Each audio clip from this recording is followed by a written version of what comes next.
Wanna know how to uninstall PUBG Mobile on your device? Well, no worries. In this video, I'm going to show you an easy step-by-step guide on how to do it. This is valid on both Android and iOS, so it's your choice. So first up, there are two ways to do it.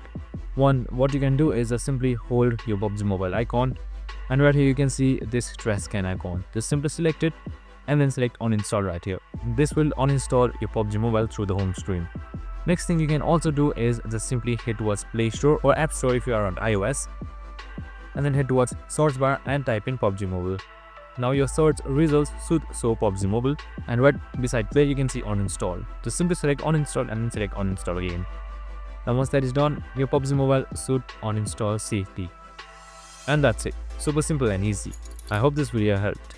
If it did, make sure to like, subscribe and tune in with us for more of these videos. See you in the next one.